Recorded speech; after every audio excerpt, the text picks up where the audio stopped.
안녕하십니까. 자비도량 주지 이노입니다. 오늘의 본문은 법화경 신의 품, 장자 궁자의 비유로 본 깨달음, 이러한 주제로 말씀드리겠습니다. 불교에서 깨달음이라고 하는 것은 자유, 평화, 기쁨 이런 것인데요. 이런 것은 어떻게 나오느냐 하면 상에 매이는 감정에서부터 자유로워질 때 그런 게 생깁니다. 상에서 매이는 감정이 사라졌을 때 자유로워진다. 무장무예 이렇게도 얘기를 하죠. 이런 거를 법화경 신의 품에서 아주 참 멋지게 설명을 하고 있습니다. 신의 품은 장자 궁자에 대한 비유인데요. 즉 부자 간의 문제를 말하고 있습니다. 아버지와 아들이 있었는데요. 아주 오래전에 아들이 아버지를 버리고 도망을 갔습니다. 아들은 아버지를 버리고 도망을 가서 밖에서 얻어먹고 또 빌어먹고 나무 밑에서 자고 거리에서 자고 그야말로 노숙 생활을 50년을 한 겁니다. 그러다가 우연히 아버지 집에 걸식을 하러 온 겁니다.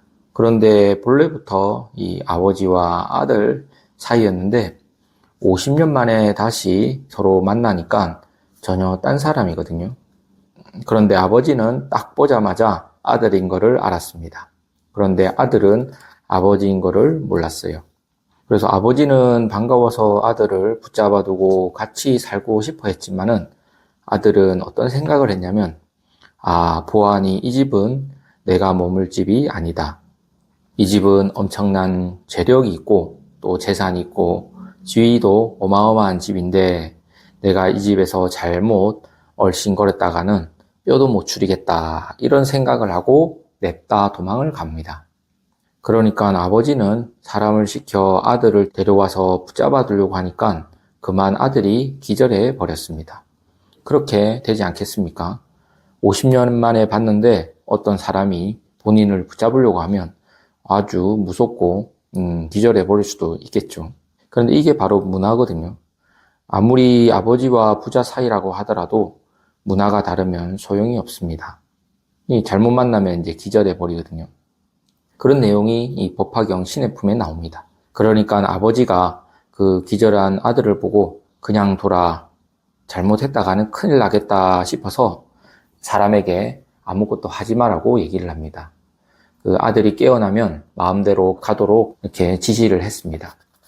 그리고 나서 한참 후에 일어나서 아들이 이제 도망을 갔거든요. 그런 다음에 사람을 시켜서 이렇게 또 지시를 합니다. 너가 가서 아들하고 일하다가 품삯 많이 주는 곳으로 소개시켜 주겠다라고 잘 부술려서 데려오라 이렇게 시킨 겁니다. 다른 데보다 품삯을 2배로 줄 테니 다른 데 가지 마라 이렇게 자꾸 아들을 유인했던 거죠. 근데 이게 뭐 말하자면 수행인데요. 이 수행이라는 게 점점 이 깨달음의 세계로 가까이 가는 것을 말하는 건데요. 또 가까이 오게끔 하는 게 이제 수행입니다. 이 법화경에서는 이 월급을 2배로 주고 또 이제 아들을 만날 때는 좋은 옷도 다 벗고 아들과 비슷한 옷을 입고 똑같이 일을 하고 뭐 예를 들어 호미, 괭이 같은 거 들고 노동자로서 가서 만나고 아무튼 이렇게 아들이 오래 지내게끔 이렇게 유인을 하는 거죠. 그러면서 이 품삯도 2배, 3배 이렇게 올려준다. 이렇게 유인을 하는데 이게 점점 이제 낯이 있도록 만드는 거죠. 이게 무슨 말이냐 하면 우리 불자님들에게도 처음부터 깨달음이 뭐다, 또 해탈이 뭐다 이런 게 아니라 점점 이 깨달음으로 다가갈 수 있도록 예를 들어 뭐 반야신경에 반야바라밀이 뭐 어떻다, 또 색즉시공, 공즉시색이 어떻다 이런 것을 가르쳐 주는 것과 같습니다. 그러면서 점점 이제 불교에 대해서 알게 되잖아요. 뭐 그 다음에는 해탈이 뭐다, 또 성불이 뭐다, 보살행이 뭐다 이런 거를 점점 가르쳐 주는 겁니다. 그래서 점점 낯이 있게 되면 사람을 데리고 이 집 구석구석을 다니면서 하나하나 집에 뭐가 있는지를 가르쳐 주고 또 사람을 만나게 하는 거죠. 그러다가 세월이 오래 흐른 다음에 아버지께서 많은 사람을 모아두고 이런 선언을 합니다. 이 아이는 본래 나의 아들이다. 이렇게 선언을 하는 거죠. 그 다음에 50년 전에 헤어졌다가 그동안 밖에서 살다가 이제서야 다시 만났다. 하지만 원래부터 우리는 아버지와 아들 사이다. 그래서 오늘부터 이 아이가 나의 가업을 다 이을 것이다. 이렇게 선언을 하는 거죠. 가업 전체를 다 물려주는 겁니다. 여기에 어떤 의미가 있냐면 이거는 부처님의 자비도 설명이 되고 또 깨달음의 세계도 설명이 되는 건데요. 이 본래부터 아버지와 아들 관계였던 것처럼 우리도 본래부터 부처다. 오랜 시간 동안 배우고 익히고 보니 원래부터 우리가 부처라는 것을 말해주는 겁니다. 그래서 이 깨달음이라고 하는 것은 뭐냐? 이 법화경에서 얘기하는 것처럼 아버지와 아들의 관계를 안 거예요. 이게 중요합니다. 그게 깨달음입니다. 그 전까지는 고용주와 고용인으로 있었거든요. 예, 아들이 아버지 집에서 고용을 했습니다. 그거는 못 깨달은 중생의 생활인 거죠. 이 아버지 집에서 품팔이를 한 겁니다. 이 못 깨달은 사람의 생활이다 그래요. 그런데 깨닫는 순간에 관계가 전혀 달라져 버린 겁니다. 고용주와 고용인이 아니라 바로 부자였다 이 말이죠. 이 아버지와 아들 관계였다. 이것은 곧 근본을 알게 된 겁니다. 그래서 깨달음이라고 하는 것은 근본을 아는 겁니다. 형상이라고 하는 것은 상이거든요. 이 근본이 아닙니다. 근본이라고 하는 것은 본성이다 그래요. 그래서 불교에서 깨달음이라고 하는 것은 이 상을 아는 게 아니라 성을 아는 겁니다. 그러니까 아버지와 아들의 근본을 알고 나니까 이제는 일하고 품팔이야 하는 대상이 아버지의 집 재산이었는데 이제부터는 이 선언하고부터는 자기가 맡아서 관리하고 보호해야 될 재산이 된 거죠. 더 이상 내가 일을 해서 품삯을 받아야 할 대상이 아닌 겁니다. 즉, 이 말은 세계가 달라진 거죠. 이게 바로 인식의 전환입니다. 그래서 깨달음이라고 하는 것은 생각에서 지혜로 바뀐 거다. 깨닫고 나면 이 세계가 내가 이익을 보는 장소가 아니라 이 세계는 바로 내가 잘 보살펴야 할 대상이다. 이렇게 달라지는 거죠.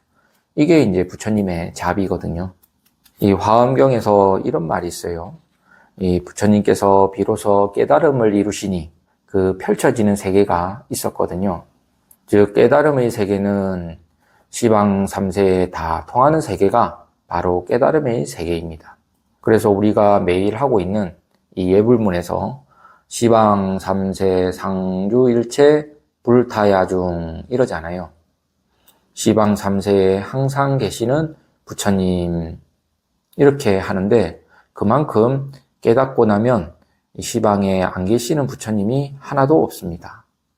즉 깨달음이라고 하는 것은 이 내 몸에만 국한되어 있는 것이 아니라 시방입니다. 그리고 현재에 국한되어 있는 것이 아니라 3세예요. 과거, 현재, 미래에 다 있는 거죠. 그래서 우리가 늘 외우는 예불문에 있는 겁니다. 신도분들께서는 이 예불문이라도 그냥 보지 말고 또 그냥 따라하지 말고 이게 왜 시방 3세이냐 이렇게 살펴보는 습관이 아주 필요합니다. 이 깨닫고 보면 한순간에만 머무는 것이 아니라 과거, 현재, 미래에 다 머무는 것이고 또 한 곳에만 머무는 것이 아니라 온 세계에 다 머무는 것이 바로 깨달음의 세계다 이런 말이죠.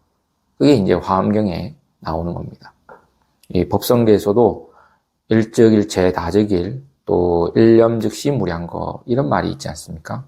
그러면 그런 것을 갖고 뭐라고 하느냐 하면 이 불교에서는 몸을 가지고 또 깨달음을 설명을 합니다. 이 서가모니 부처님이 깨닫기 전에는 자기 생명이 부모가 물려준 것이라고 생각하고 이 몸밖에는 모릅니다.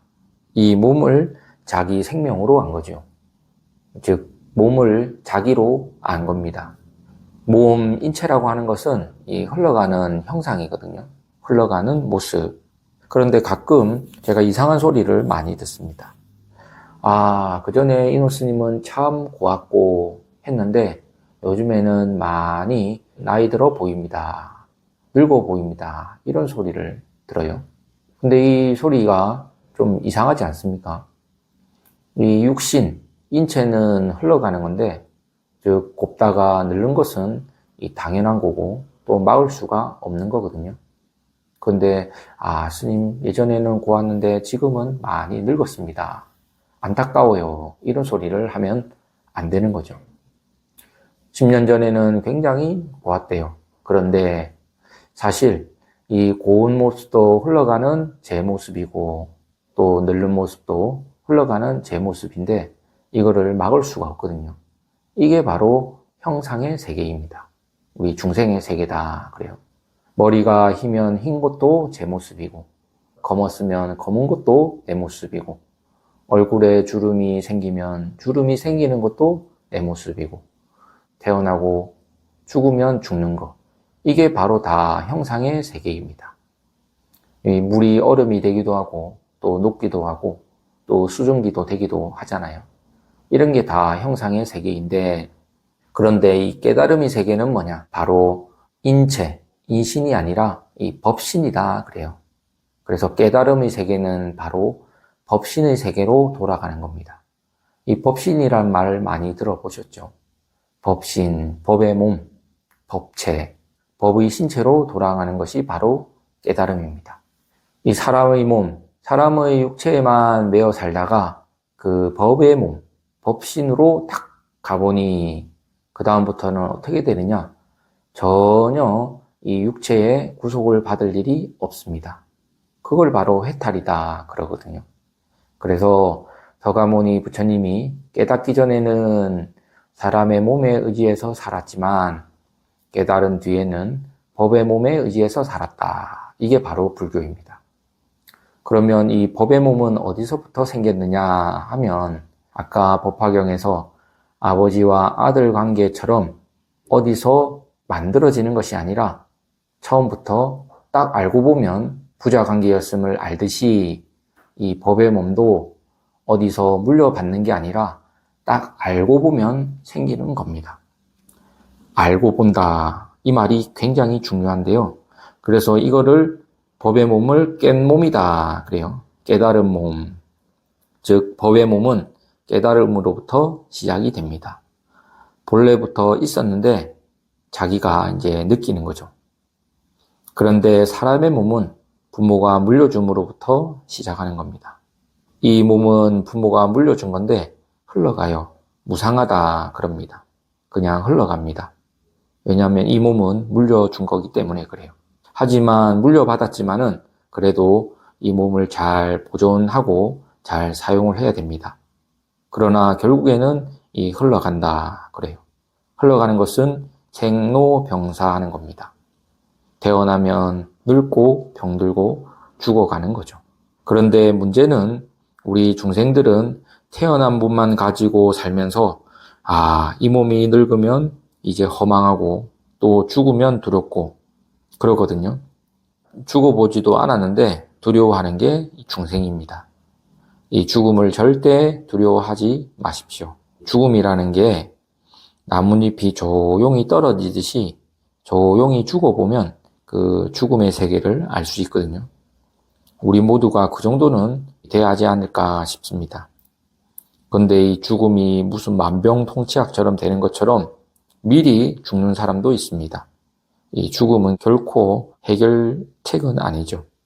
이 나뭇잎에 단풍이 들면 저절로 떨어지는 것이 바로 죽음입니다. 가을이 되면 저절로 단풍이 들고 또 겨울이 되면 나뭇잎이 떨어지잖아요. 그 단풍이 들기 전에 생 나뭇잎을 미리 뗄 필요는 없는 겁니다. 자연스럽게 단풍이 들고 떨어지는 거잖아요. 그래서 이 죽음이라는 것도 두려움의 대상도 아니고 또 미리 당겨 죽어야 할 일도 아닙니다.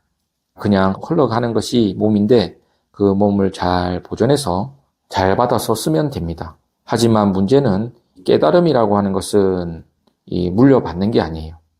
바로 내 일인 겁니다. 부모님이 대신 깨쳐줄 수도 없는 거 아니겠습니까? 그래서 정리를 하면 부모로부터 얻은 인신, 인체가 있고 깨달음으로부터 얻은 법체가 있는데 그거를 이 불교에서는 법신이다 그래요. 그래서 중생의 몸에서 법신으로 가는 게 바로 깨달음이다. 그래서 이 서가모니 부처님이 하신 것은 뭐냐? 바로 룸비니 동산에서 깬 생명, 깬 몸을 얻은 겁니다. 즉 법신을 얻었다 그래요. 보리수 나무 아래서 얻은 것은 바로 깨달은 생명을 얻은 겁니다. 그래서 이 깬 생명을 얻었으니까 부모로부터 받은 생명이 오고 가는데 전혀 안 받았던 거죠. 그게 바로 이 해탈입니다. 더 큰 세계를 얻어서 거기에서 깨달음의 자유가 있고 깨달음의 평화가 있고 또 깨달음의 기쁨이 있는 겁니다. 제가 첫 본문 시작하면서 깨달음이라고 하는 것은 자유와 평화와 기쁨이라고 얘기를 했습니다. 이 깨달음을 얻으면 거기에 자유가 있고 또 평화가 있고 기쁨이 있는 겁니다. 그래서 반야신경에는 고심무가의 무가해고 무유공포 원리전도몽상 이런 얘기가 나오는 거죠. 이게 얼마나 좋은 겁니까? 그러니까 여러분들께서도 이 깨달음의 희망을 가지고 이 마음을 나 혼자만 좋도록 집착하지 말고 나도 좋고 너도 좋고 하는 자리이타, 즉 함께 좋은 방향으로 생활 습관을 점점 바꿔 나가는 것이 또 공덕을 짓는 일이고 또 보시를 하는 일이고 복을 짓는 일입니다. 그러면 오늘 본문은 여기까지 하겠습니다. 감사합니다. 다음 시간에 또 뵙겠습니다.